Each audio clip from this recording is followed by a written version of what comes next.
What is up, Mile High Sports fans? It's your boy Aniello Piro here, digital media manager here at MHS, and I am joined by the man himself, Mr. Doug Ottewill, one of the founding fathers of Mile High Sports. And we've been putting this magazine together as a brand for what, 20 plus years now? 21, yeah. 21 plus years. So that's a lot of high school rankings. That's a lot of different athletes on the cover.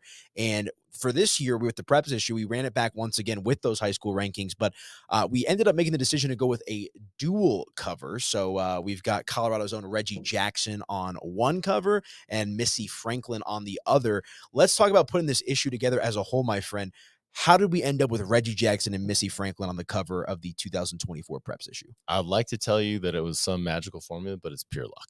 Pure luck, he No, says.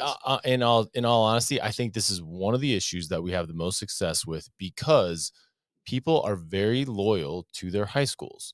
So, just as an example, if we were to have gone to Reggie in the middle of a Nuggets season when they're chasing the title and say, "Hey, we want you to be on here in a basketball issue and do this and do that," I'm not saying he wouldn't, but when you go to him and say, "Hey, man, here's your high school uniform.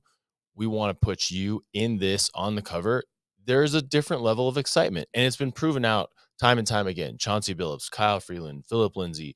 I mean, there's lots of examples of guys who are like, "Hey, that's a cool idea." And it's not the, "I'm going to go to your locker, stick a mic in front of your face and take a picture of you in your pro uniform." It's, "Let's go back. Let's go old school." And they like that. And it tugs on the chords of nostalgia a little bit. And to your point, you don't really forget where you came from. And I've been lucky enough to be with you, at this Reggie Jackson shoot. I was with you for the Kyle Freeland shoot when we put him in his TJ jersey and whatnot. And, it takes some of these guys back. And when you're looking at a guy like Freeland and Reggie, obviously local high school products, like really since Chauncey Billups. And I know Chauncey Billups was an NBA champion with the Detroit Pistons, but you're talking about a homegrown guy in Reggie Jackson that came back last year and won the first ever NBA title with the Denver Nuggets. Talk about special. Yeah, and Reggie's a great example, but I think Missy is too. And obviously a little different. Like if you're a swimmer, you don't necessarily have a jersey like Reggie would, but I can remember just the conversation with Missy and saying, "Hey, here's the idea. We're going to talk about you and remember your high school days." And as soon as you say that, she's in and she's excited and she can talk about what she's doing now, but also what high school sports meant to her. And I say luck, but a lot of it is the easiest sell that we have to anybody that we ever work with, saying, "Hey, remember how great high school sports were? Yeah, good. This is the whole concept," and they're in. And it is that simple. And I think it's proven itself over and over again with this particular issue. Yeah, and I know, I was reading some of the feature on Missy Franklin myself, and she talks about how fun high school is, and how fun it is to look back to those times. And frankly, these guys and these gals are so used to, if they're professional athletes, being asked about the now, their big time accomplishments, not so much about the roots. And I think another part here, Doug, that I'm curious to get your opinion on is high school sports is such an integral part to the community, right? You hear so much about football in Florida or football in Texas and baseball in California, right? But here at Mile High Sports, this preps issue has been a long time running, and I can't really think of many people that pay as much attention and put as much TLC into high school sports as we do. We've got the high school rankings. You talk about the connections with the covers.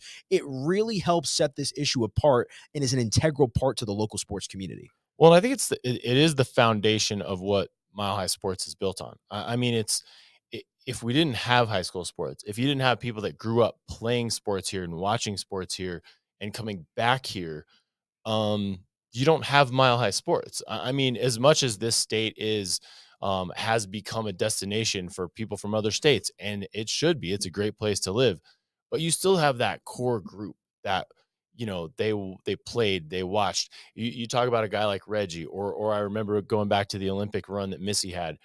Everybody in the state, whether they played against them or played with them or just heard about them, pulls for them. And I think that is the underlying strength of this issue, but also the brand in general. I mean, we cheer for our own.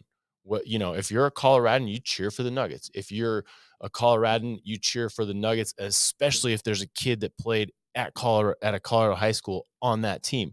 You're watching the Beijing Olympics, of course you're gonna cheer for all the Americans. But if there's an American that grew up here, of course you're going to cheer for them. So I think that's kind of the strength of what we do, especially why this issue is in general a pretty big hit. Well, and I think it tells a lot of stories, right? I mean, I don't think a lot of people understand just how much premium talent has come out of this state. I think of Roy Halladay, someone that I was able to write a feature on. Obviously, Reggie and Missy, Wyndham Clark, Chauncey Billups. I mean, there is a lot of talent at the professional level that has come out of the state of Colorado. And, it seems like sometimes these other bigger, more popular states maybe get the love. And I think that's why this issue is so important. Let's talk before we get out of here, the high school rankings. That's the creme de la creme of this issue. I feel like that's what brings it together. Give the listeners and the viewers a little bit of an insight as to how you go about facilitating these high school rankings. Yeah, to some extent, I have become a mad scientist of sorts with this. But way back when we started this, we tried to dream up a formula that would basically pit a big school against a small school, a school from the inner city versus a school from the country, and we came up with all these factors. And it was, how do you do in state at every single sport you play? How many kids you have that are individual state champions, and how many kids you have that are first team all staters. And then you take all that information and you divide it by the number of sports that school plays. So, for example, you take a school like Cherry Creek that plays pretty much every sport there is to offer. So they can do well at a lot of things, but they have to do well at about the same pace that, say, a school like Lyman, who might only play 8, 9, a dozen sports, because you do have those small schools out on the plains or on the Western Slope where they can't field a team for everything, or they don't have a Point. lacrosse team, or they don't have a swim team. But if they do well at what they do, we want them to be rewarded for that at the same pace or same level that a Cherry Creek or a Valor or whoever. So the denominator, so to speak, is how many sports they play. And over the course of 21 years, a school from every classification has won our rankings. And every year I get the question, wait a minute, how can a small school beat a big school? And then you explain that and they go, oh, that's pretty cool. And we always wanted it that way because we don't value big schools over small schools or vice versa. So this list, and it has proven out mathematically and historically, it plays to everyone. Well, I think that's fair, right? Because I went to a 3A high school, shout out Holy Family. And I remember like so often, like everyone, oh, you're in 3A. Like we don't take that serious. We only care about 5A football over here or 5A baseball. But to your point, you've got some of these smaller schools that are 1A, 2A. Everybody gets the same recognition, the same amount of love when it comes to, putting these rankings together. So be sure to pick up a copy around town. You can find them pretty much everywhere around the Mile High City in the Denver Metro, milehighsports.com. You can also purchase an issue if you'd like. Just look for Reggie Jackson or Missy Franklin on the cover. One more before we get out of here. What sets this Preps issue apart from the others?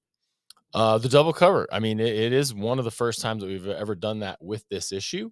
So I think that that's pretty cool. You get to see two different totally different looks. But also I think the content. I mean, the interview with Missy is great.